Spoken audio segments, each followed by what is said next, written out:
Victim Advocate is providing me with a family picture of Aaron Strong with his wife and his 2 children, and I have seen that. Thank you very much for sharing that with me. Please go ahead with your words, ma'am. I have thought a lot about what I would say today in this situation, Judge. I have lost sleep, written and rewritten these words many times. I have prayed for the right words to say, to express my feelings and thoughts honestly, and to also walk as a child of God. I'm here to be the voice of my husband. Jose's selfish, reckless, and unnecessary actions on October 12th caused the death of my husband, Aaron Strong. He alone is responsible for this, and that is why I sit before you here today. Because of Jose, I received a call while teaching kindergarten telling me to rush to the hospital, only to be greeted by a doctor telling me that my husband had died in an automobile accident, even after they had used all extreme measures to save him. Because of Jose, I needed to pull my children out of school that day and destroy their worlds by telling them their dad was dead and that he wouldn't be coming home anymore. I had to watch them kick, scream, cry, and go numb. They will never be the same kids again. Because of Jose, I needed to call my family members and listen to them shriek, cry, and grow silent when I told them their son, grandson, or brother was dead. Because of Jose, a soccer team no longer has its coach to mentor them. Because of Jose, a congregation no longer has a pastor in the pulpit on Sunday morning or greets them with a genuine smile on his face at the front of the church steps. Because of Jose, I needed to pick out a casket and a burial plot and plan a funeral service for my 40-year-old husband. Because of Jose, I have had to learn how to maintain a home, take over family finances, and ask people to help with house projects that Aaron was forced to leave unfinished. Because of Jose, I now have to become a single parent of 2 amazing kids. My son will never get to have his dad go on more camping trips, play rounds of golf with him, or hear his dad cheering him on at his basketball games. My daughter will never have her dad meet her first boyfriend, see her graduate, or walk her down the aisle on her wedding day. Our weekly activities now include going to a therapist to help us process our feelings and this trauma. Because of Jose, I can't proceed through an intersection when the light turns green without scanning to see if a reckless driver is running a red light. Because of Jose, I can't drive on Wells Street, and I cringe when I see the street sign for 10th Street. I don't know how long it will take for me to be able to drive through the intersection where he hit Aaron.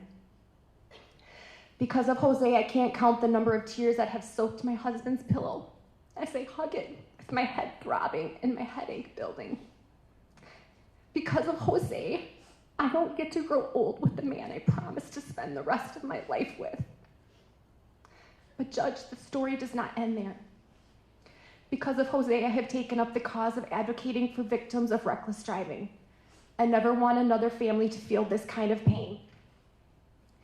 Because of Jose, I have pleaded with lawmakers in Madison to increase fines and prison time in the impounding of vehicles of reckless drivers like Jose. Aaron's death is proving to not be in vain.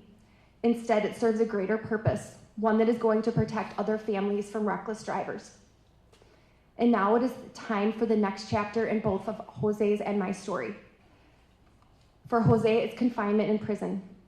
For me, it will be vacations, holidays, birthdays, and celebrations without the head of our family, my partner, and the father to my children.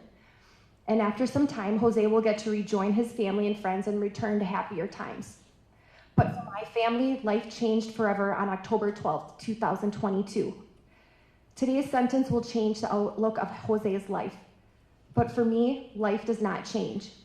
I'm still a widow and a single mom trying my best to put life back together for her kids and herself. I'm still living without my husband, and my kids still don't have their dad around. This experience is not going to break me or my kids. Instead, we are using this pain for a bigger purpose. We are using this experience to show God's strength in our weakest moments. We are not grieving as the world grieves. We know that this unplanned goodbye is temporary. We know that we will be reunited in the mansions of heaven with Aaron. We understand that this was part of God's plan, and we trust that he will continue to guide us in the days to come. God will never leave us or forsake us. He will hold us fast. Because of Jose, I've become braver, stronger, and more resilient. Not because I wanted to, but because he forced me into this situation. I'm not going to let this incident ruin and destroy my life. I will not hold on to hatred, anger, and bitterness. I will not leave that as an example to my children, my family, and friends. It is not the legacy that I want to leave behind.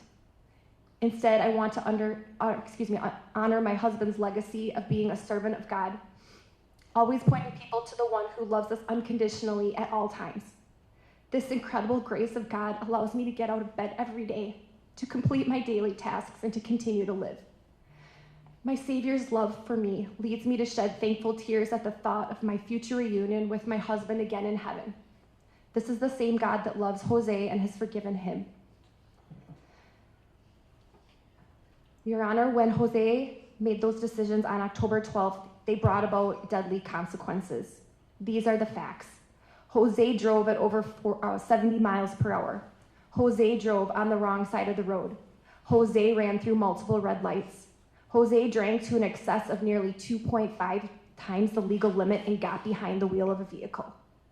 He used his vehicle as a weapon and he killed my husband. He alone is responsible. While I am thankful that Jose did not kill more people that day, and he could have, he killed my person, my best friend, my husband, my partner. While he is taking ownership of the horrible choices he made that day, the decisions were deadly. And now it is time for him to face the consequences of these deadly choices. Judge, the sentence you give today is temporary. The sentence that Jose inflicted on our family is permanent. I hope the time that Jose serves will help him grow as a person and learn to make more responsible and less selfish choices in the next chapter of his life. I hope he uses this time to reevaluate his priorities and to later make positive impacts on the world. I pray that he learns from this horrible experience and he can use this as motivation to leave the reckless behaviors in the past. I pray for God to go with him and comfort in this sentence. Thank you.